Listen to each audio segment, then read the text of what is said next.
বাড়ি থেকে কত দূরে নদী। রোজ এইভাবে 4 বেলা কলসি করে পানি নিয়ে যেতে যেতে জীবনটা বেরিয়ে যায়। উফ, আর পারি না বাবা। আরে দিদি, আজকে সকাল সকাল নদীতে চলে এসেছো, তোমার তো এখনো আসার সময় হয়নি। কি আর করব দিদি, বাড়িতে পানি শেষ হয়ে গিয়েছে, আনতে তো হবেই। তা বলো, তোমার কি খবর? আমার তো খবর ভালোই, আর আমাদের চাষবাস করতে হবে না। গত মাসে রফিক দাদা আর আমার স্বামী দুজনে মিলে যে শহরে একটা কোম্পানিতে কথা বলতে গিয়েছিল, সেই কোম্পানিতে আমার স্বামী চাকরিটা হয়ে গেছে। এবার সবাই মিলে শহরে গিয়ে থাকবো, ওখানে অনেক সুযোগ সুবিধে। ও তাই নাকি? আমাদের লোকটা তো আর হলো না, দাদার হয়ে গেছে, তাহলে তো ভালো।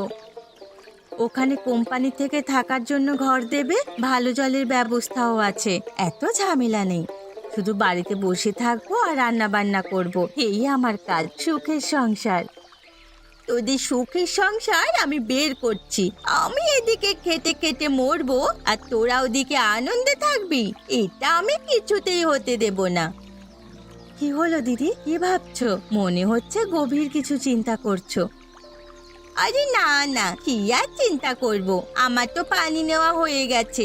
যাই, এবার বাড়ি যাই, তোমার সাথে পরে কথা বলবো। আচ্ছা ঠিক আছে, একদিন এসো না বাড়িতে, আমার স্বামীর চাকরিটা হয়ে যাওয়ার উপলক্ষে মাংস ভাত খাওয়াবো। আজকেই তো চাকরির চিঠিটা এলো, তোমরা কাল পরশু করে এসো। ঠিক আছে ঠিক আছে, সে সব দেখে সময় করে যাওয়া যাবে। এখন চলি গো, দেরি হয়ে গেলে ওনার আবার কাজে বেরোতে দেরি হয়ে যাবে।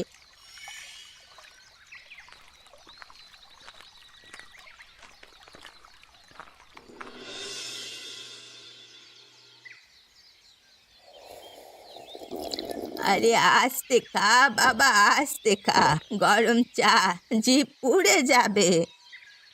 আরে ধীরে সুস্থে খাওয়ার মতো সময় নাই গোমা, অনেকটা দেরি হয়ে গেছে, আবার ধীরে ধীরে খেলে আরো অনেক দেরি হয়ে যাবে। তাই সকাল বেলায় কোথায় বেরোনো হয়েছিল? এত দেরি করে বাড়ি ফিরলি, অফিস যেতে তো দেরি হবে, কোনো একটা সময় জ্ঞান নেই। ও তোমাকে তো বলতে ভুলেই গেছি, জামাইবাবু শহরের কোম্পানিতে চাকরি পেয়ে গেছে, ওই জন্যই আজকে সকালে বেরিয়েছিলাম, গিয়েছিলাম পোস্ট অফিস, দেখলাম কাদের কাদের নাম এসেছে। ওমা তাই নাকি? আমি জানতাম ছেলেটা একদিন না একদিন প্রতিষ্ঠিত হবেই, খুব পরিশ্রমী ছেলেটা। শুধু তুমি কেন, আমিও জানতাম জামাইবাবু ঠিক একদিন প্রতিষ্ঠিত হবে। কত ভালো ছেলে, এত ভালো ছেলে পাওয়াই যায় না। যাক বাবা, আমার মেয়েটাকে আর অত খাটতে হবে না, এবার একটু শান্তি পাবে, বাড়িতে শুয়ে বসে কাটাতে পারবে। ওটা আবার বেশি ঝামেলা গো, শুয়ে বসে কাটালে বেশি শরীর খারাপ করে। কাজের মধ্যে ব্যস্ত থাকলে তবু শরীরটা একটু ভালো থাকে। আরে কিছু হবে না, বাড়িতে রান্না বান্না কাপড় কাচা অনেক কাজ আছে। তোরা কি ভাবিস মেয়েদের কাজ এতটাই সহজ নাকি? আহা, আমি আবার এসব কখন বললাম? তোমাকে এক বলছি, তুমি আর এক মনে করছো। এখন এসব নিয়ে তর্ক করবার সময় আমার নেই। আমি আসছি মা, তুমি সাবধানে থেকো, সময় মতো খেয়ে নিও। হ্যাঁ বাবা, আমি সব করে নেব, একদম চিন্তা করিস না, তুই সাবধানে যা।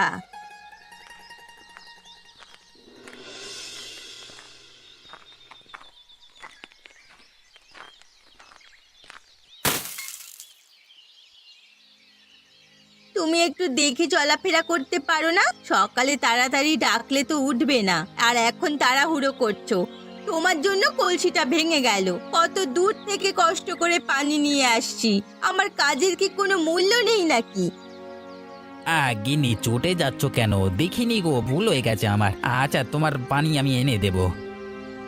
হ্যাঁ, তুমি তো ওটা বলেই খালাস, শুধু পানি এনে দিলে হবে না। চলো, আমরা দুজন শহরে গিয়ে থাকবো। তোমার বন্ধু রতন দাদা, ও তো কোম্পানিতে চাকরি পেয়ে গেছে, কত সুখের জীবন হবে এবার, আর আমি সারা জীবন এই গ্রামে পড়ে থাকবো। যার যেটা ভাগ্য, ওর ভাগ্যে কোম্পানির চাকরিটা ছিল তাই পেয়ে গেছে, আমার ভাগ্যে ছিল না তাই পাইনি। সবই ওপরওয়ালার ইচ্ছে, এখানে জোর করে কিছু হয় না। চুপ করো, নিজের কিছু মুরদ নেই, আবার বড় বড় কথা বলতে এসেছে। পারলে শহরে নিয়ে চলো আমায়। এখানে থাকতে আমার আর ভালো লাগছে না। এত কষ্টের জীবন আমি সহ্য করতে পারছি না। চাকরিটা ও পেয়েছে, আমি সকালে গিয়ে কি করব? গ্রামে থেকে চাষবাস করলে তবেই তো খেতে পারবো আমরা। বুদ্ধি খাটাও, যা পারো তাই করো। অবশ্য তোমাকে বলেই বা কি লাভ, তুমি তো কিছুই করতে পারবে না। যাও যাও, যেখানে যাচ্ছিলে যাও, ফালতু লোক সব। গিন্নি, তুমি আমাকে এভাবে কথা শোনাচ্ছ, কি আর করব? মানে হাতি কাদায় পড়লে চামচিকিতেও লাথি মারে। যাই, কাজে যাই। খাবার না জোটাতে পারলে কখন আবার খোঁটা দেবে যত সব। এই জীবনে ভাল লাগে না। সারাদিন ধরে পরিবারের জন্য এত খাটাখাটনি করব, তারপরেও কথা শোনাবে। মরে গেলে ভালো হয়। না, মরে গেলে তো চলবে না, কিছু একটা করতে হবে, এই যাতে সবার মুখ বন্ধ হয়ে যায়।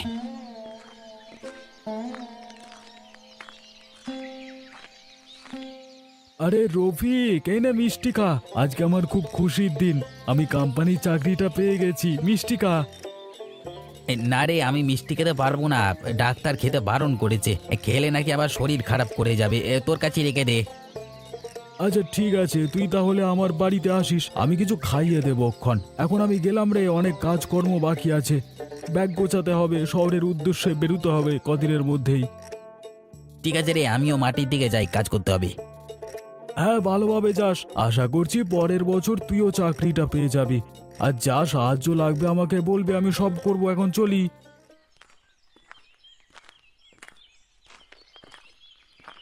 আচ্ছা, ওই চিঠিটা রতনের থেকে যদি আমি হাতিয়ে নিতে পারি, তাহলেই তো কোম্পানিতে চাকরি আমার হয়ে যাবে।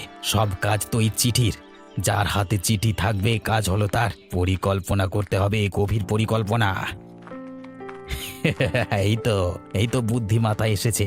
রতনের ছেলেকে আমি যদি অপহরণ করে নিই, তাহলেই তো সবকিছু মিটে যাবে। তারপর আমি যা ইচ্ছে তাই চেয়ে নিতে পারবো। তখনই আমি চাকরির চিঠিপত্রটা চেয়ে নেব। তারপর আমি আর আমার স্ত্রী দুজনে মিলে শহরে গিয়ে অ্যাশ করব, মানে বসবাস করব। গিন্নিও খুব খুশি হবে আর আমাকে কথা শোনাবে না।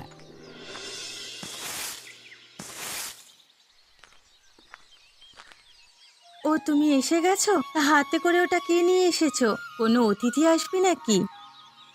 আরে না না, অতিথি আসবে কেন? আজকে এত বড় একটা আনন্দের দিন আমাদের কাছে, একটু মিষ্টি মুখ করবো না? তাই জন্যই মিষ্টি নিয়ে এলাম। বুঝেছি বুঝেছি, তোমার স্বপ্ন পূরণ হলো। তুমি চেয়েছিলে চাকরি করবে, চাকরি পেয়ে গেলে। একটু দেরি করে হলেও পেয়েছো তো। হ্যাঁ গো গিন্নি, পেয়ে গেলাম। তবে এবার জিনিসপত্র কিছু কিছু করে গোছাতে শুরু করে দাও, কয়েকদিনের মধ্যেই যেতে হবে শহরে। অবশ্যই অবশ্যই, এটা কাজে দেরি করলে হয় নাকি? আমারও কতদিনের স্বপ্ন শহরে থাকবো। শুনেছি ওখানে কত সুবিধে পাওয়া যায়, ভেবেই আমার মজা লাগছে। এখন ভাববে না, এখন তুমি বাস্তবটা দেখবে। প্রকৃতই কত কিছু সুবিধা থাকে। তাই বলছি, ছেলেটা কোথায় গো? হ্যাঁ, তোমার চাকরি পাওয়ার খুশিতে যে আনন্দে আত্মহারা, খবরটা পেতেই আনন্দে ছুটেছে। মনে হয় কোথাও খেলা করছে। তাহলে একদিন তোমার বাপের বাড়ি যেতে হবে তো। শাশুড়ি মাকে, শালাবাবুকে গিয়ে আনন্দের সংবাদটা দিয়ে তো আসতে হবে। হ্যাঁ, আমিও ভাবছিলাম তাহলে যেদিন যাব একটু মাংস কিনে নিয়ে যাব। মায়ের হাতের মাংস কতদিন খাইনি। হ্যাঁ হ্যাঁ, অসুবিধা কি আছে? এখন আমি চাকরি পেয়েছি, আর অত বুঝে শুনে খরচ করতে হবে না। অনেক টাকা মাইনে হবে। তোমার জন্য সোনার কানের দুল, নতুন নতুন শাড়ি সবকিছু এনে দেব। তুমি খুব ভালো জানো। আচ্ছা চলো ভিতরে চলো, আমি যাচ্ছি, তোমাকে শরবত করে দিচ্ছি। তুমি কাজকর্ম করে নাও, আমি এমনি জল বাতাসা খেয়ে নিচ্ছি।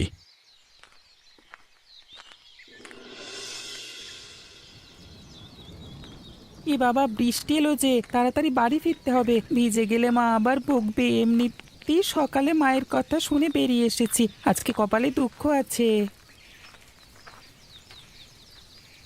আরে দাঁড়া দাঁড়া, কোথায় ছুটে ছুটে যাচ্ছিস? এত তাড়া কিসের রে? হ্যাঁ,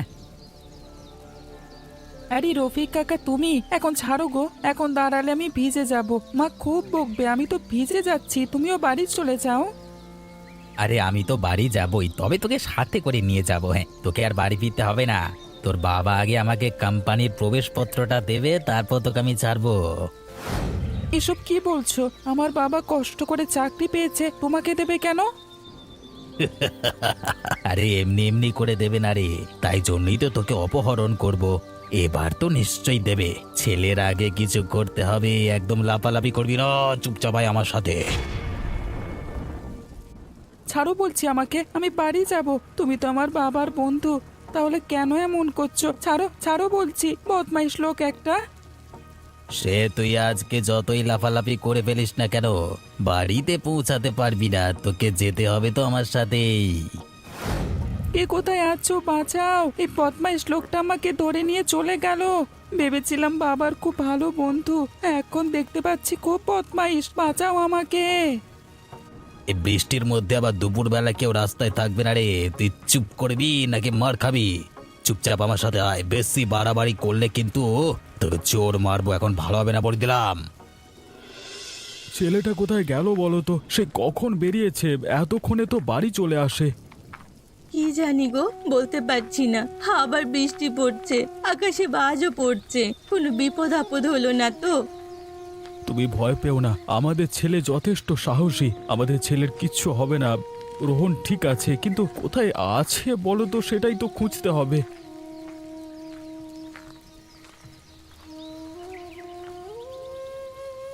এবার আমার সত্যি খুব ভয় করছে গো। রোহনের কি হলো?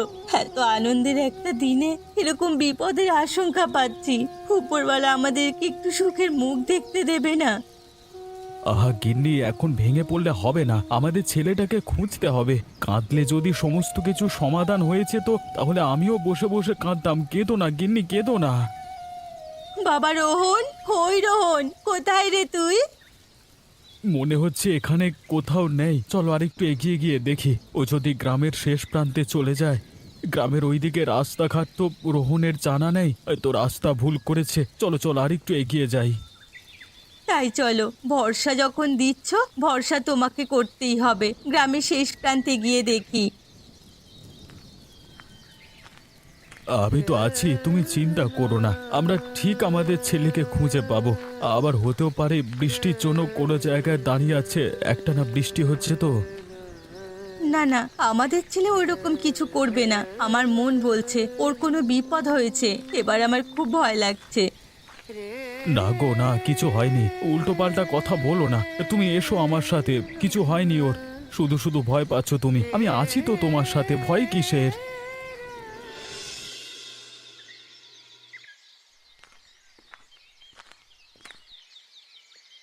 রোহন বাবা, এখানে আছিস? থাকলে আমাদের সাড়া দে, আমরা যে অনেকক্ষণ থেকে তোকে খোঁজাখুঁজি করছি। আরে রতন, অবেলা এখানে কি করছিস? দেখ না ভাই, আমার ছেলেটাকে দুপুর থেকে খুঁজে পাচ্ছি না। সে সকালবেলা খেলতে বেরিয়েছে আর বাড়ি ফেরেনি। আরে ফিরবে কি করে, ওকে যে আমি অপহরণ করেছি। আমার ছেলে কোথায় বল আগে, নইলে কিন্তু মেরেই ফেলবো। আরে থাম থাম, আমাকে মেরে ফেললে আর ছেলেকে খুঁজে পাবি না। আরে ঠান্ডা মাথায় জিনিসটা ভাব, আমি কি চাইছি সেটা ভাব। কি চাই তোর? কেন এমন করছিস? কোম্পানি থেকে যে প্রবেশপত্রটা এসেছে ওটা আমার চাই। আমি কাজ করব এই কোম্পানিতে। তুই যদি দিস তাহলে ছেলেকে পাবি, না হলে পাবি না। আচ্ছা আচ্ছা, আমি দেব। আগে আমার ছেলেকে ছেড়ে দে, তুই যেটা চাইছিস সেটাই দেব। শুধু ওর কিছু করবি না। আগে কাগজপত্র নিয়ে আয়, তারপরে কথা হবে। আমাকে অতটা বোকা মনে করিস না। রফিক দাদা, আপনি তো আমার স্বামীর এতদিনের বন্ধু। আপনি যে আজ পর্যন্ত এমন করলেন, নিজের যোগ্যতায় কাজ পাওয়ার তো সামর্থ্য নেই, তাহলে এইভাবে আমার ছেলেকে অপহরণ করে? ছি ছি ছি। দেখ ভাই রতন, তোর বউকে চুপ করতে বল। আমার মাথা গরম হয়ে গেলে কিন্তু তোর ছেলে বাঁচবে না। যত তাড়াতাড়ি সম্ভব হয় ওই কোম্পানির প্রবেশপত্রটা আমাকে দে, আর তোর ছেলেকে নিয়ে যা। আমার স্বপ্ন আর বাস্তবায়িত হলো না, সব শেষ। কিছুই হয়নি, আমরা তো গ্রামের শেষ প্রান্তে চলে এসেছি। আর একটু গেলেই তো আমার বাপের বাড়ি। চলো না, আমরা ভাইকে গিয়ে সব কথা বলি। ও তো পুলিশ, নিশ্চয়ই কিছু একটা করবে। ঠিক আছে, তাই চলো।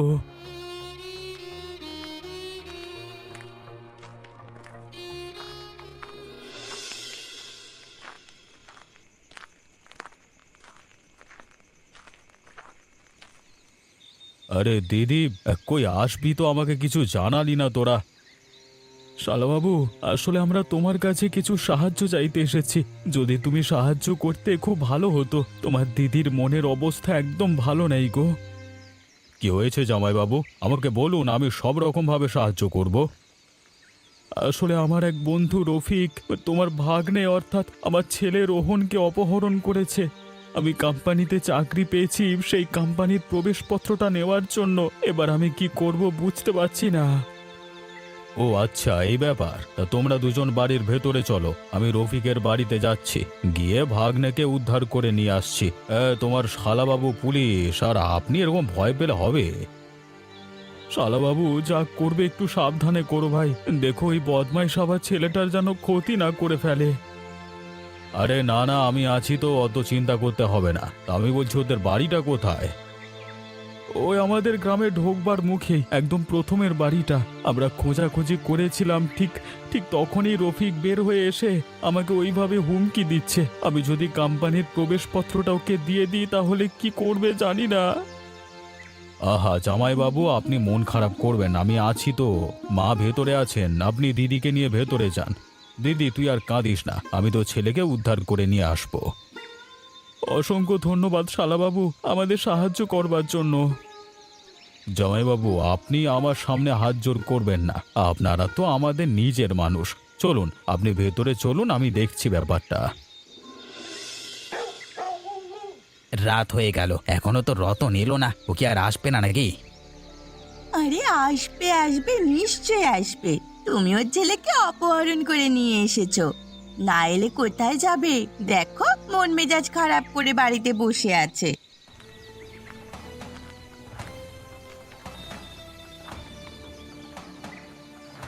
কেউ মন খারাপ করে বসে নেই, মন খারাপ তো এবার তোদের হবে রে।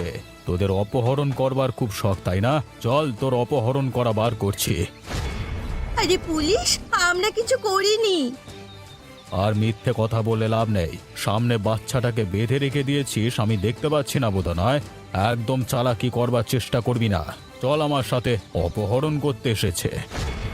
এ রতন, তুই পুলিশ ডেকেছিস, আমি তোকে ছাড়বো না। আমি রতনের শালা বাবু রে। এই তুই ভাবছিস কি তুই আমার জামাইবাবুর ক্ষতি করতে চাইবি আর আমি ছেড়ে দেব? এমন অবস্থা করব তুই কল্পনাও করতে পারছিস না। অপহরণ করবার শাস্তি জানিস তো? আমি কি বলেছি? এবারের মতো ক্ষমা করে দাও না, আর করবো না। আমি আমি আমি লোভে পড়ে গেছিলাম। কেমন করে ভিক্ষে চাইছে দেখো। তোদের মতো মানুষের মুখে এসব কথা মানায় না। ওরে ভিক্ষে চাওয়া বন্ধ কর, তোদের এই অপরাধের শাস্তি তোদের পেতেই হবে। দারোগা বাবু, দয়া করে একটা সুযোগ দিন না দারোগা বাবু। দেখবেন আমি ভালো হয়ে যাবো, আর কোনো গতি করবো না। এবার ভালো কাজ করবো দারোগা বাবু। ভালো উপদেশ দিচ্ছি, এসব করিস না। আরে মারা পড়ে যাবি, একটা সুযোগ দিলাম। হ্যাঁ বাবা রোহন, চলে আয়, মামার বাড়ি যেতে হবে তো নাকি? মাথা খারাপ নাকি? আমি আর সব কাজ কখনো করবো না। আগে নি, ওরা হাতের বাঁধন খুলে দাও। ও যাক যাক, বাড়ি যাক, বাড়ি যাক, বাড়ি যাক। ও কিছু চাই না আমার, এই বাবা।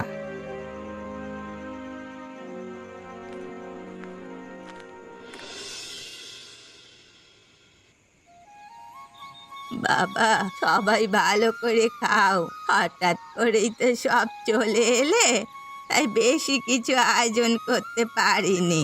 মাংস দোকানে যতটুকু পেয়েছি তাই এনেছি। দিদিমা, দিদিমা, তুমি মাংস রান্না করেছো? তোমার হাতের মাংস রান্নাটা না খুব সুস্বাদু হয়, আমার খেতে খুব ভালো লাগে। ও তাই নাকি? তাহলে পেট ভরে খাও।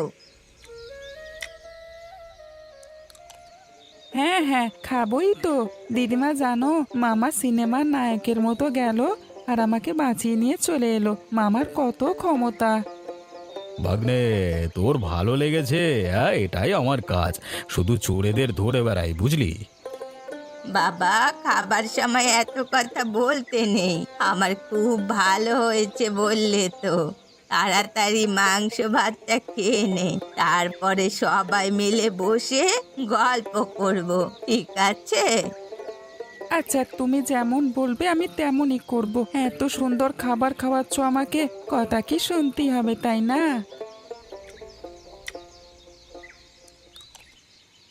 হ্যাঁ, অবশ্যই। জামাই বাবা জীবন, তোমাকে আর একটু মাংস দিই? না না ঠিক আছে, এতে আমার পেট ভরে যাবে। এর থেকে বেশি আর খেতে পারবো না, আমার এতি হয়ে গেছে।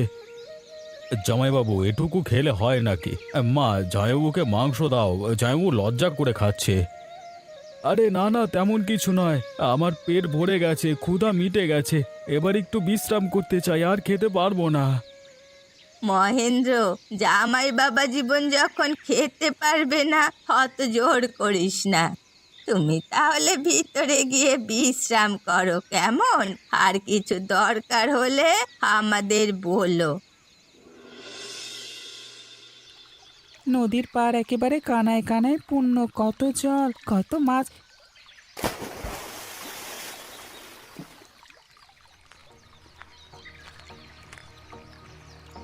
আরে ও তো মনে হচ্ছে নদীতে পড়ে গেছে, হাবুডুবু খাচ্ছে। আমাকে বাঁচাতে হবে। ওই ছেলেটাকেই তো অপহরণ করেছিলাম। না না, এখন এসব ভাবতে গেলে চলবে না, চটপট গিয়ে নদর জলে ঝাঁপ দিয়ে ছেলেটাকে উদ্ধার করি। কাকু আমাকে বাঁচাও, আমি যে ডুবে যাচ্ছি, বাঁচাও। বাবা তুই ভয় পাস না, আমি আছি। তোকে ঠিক বাঁচিয়ে নেব। আমাকে ভালো করে ধর, আমি তোকে বাড়ির দিকে নিয়ে যাচ্ছি।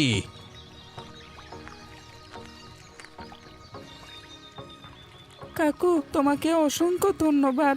ভাগ্যিস তুমি আমাকে বাঁচালে। আমি ভেবেছিলাম তুমি খুব খারাপ, আমাকে ধরে নিয়ে তোমাদের বাড়িতে বেঁধে রেখেছিলে, কিন্তু তুমি খুব ভালো গো। না রে বাবা, আমি ভুল করে ফেলেছিলাম। আমি খারাপ মানুষ নই, সকলকে সাহায্য করতাম। হঠাৎ মনের মধ্যে কি এলো, এরকম করে ফেললাম জানিস।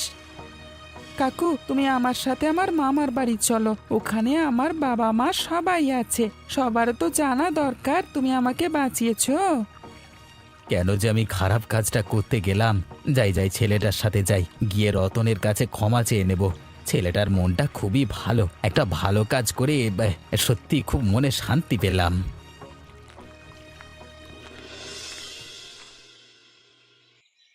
বাবা, বাবা কোথায় গেলে গো তুমি? একবার বাইরে এসে দেখো কাকে নিয়ে এসেছি। আরে বাবা, তুই ভিজে গেলি কি করে? এখন তো বৃষ্টি হয়নি। রফিক, তুই কেন এখানে এসেছিস? আমি তোর মুখও দেখতে চাই না। ভাই ভাই রতন, আমি ভুল বুঝতে পেরেছি রে, আমার অনেক বড় ভুল করে ফেলেছিলাম। এরকম ভুল কখনো হবে না, মাফ কর ভাই। বাবা, বাবা কাকু খুব ভালো, আমি নদীতে পড়ে গিয়েছিলাম, কাকু আমাকে বাঁচিয়েছে, ওই জন্যই তো আমার শরীরের পোশাক ভিজে। আচ্ছা, ছেলেটা বলছে বলে তোকে আমি আজকে ক্ষমা করে দিচ্ছি, কিন্তু শোন ভাই, এরকম কিছু করিস না। তুই আমার খুব ছোটবেলার বন্ধু, কেন এমন করিস? এর ফলে সম্পর্ক নষ্ট হবে। আমি ভুল করেছিলাম মানছি, কিন্তু আমার আর ভুল হবে না, মানুষ মাত্রই তো ভুল হয়। এবারের মতো আমাকে মাফ করে দে। তুই কোম্পানিতে চাকরিটা পেয়ে গেছিস, তাই জন্য হিংসে হয়েছিল, কিন্তু কিন্তু আর সেই হিংসে মনে নেই, তুই বিশ্বাস কর ভাই। আচ্ছা, তোকে আমি বিশ্বাস করলাম। এইসব ঘটনা আমি ভুলে যাব, তুইও ভুলে যা। কালকে আমি শহরে যাচ্ছি, সময় পেলে আমার সাথে দেখা করতে যার শহরে, গল্প করব, ঘোরাঘুরি করব, ঠিক আছে? হ্যাঁ হ্যাঁ অবশ্যই, আমার প্রাণের বন্ধুর শহরের বাড়িতে ঘুরতে যাব না, হ্যাঁ সেটা আবার হয় নাকি?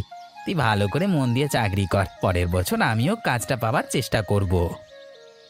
একদম নিজের মেহনত দিয়ে কাজটাকে ছিনিয়ে নে, যা সাহায্য লাগে আমি করব।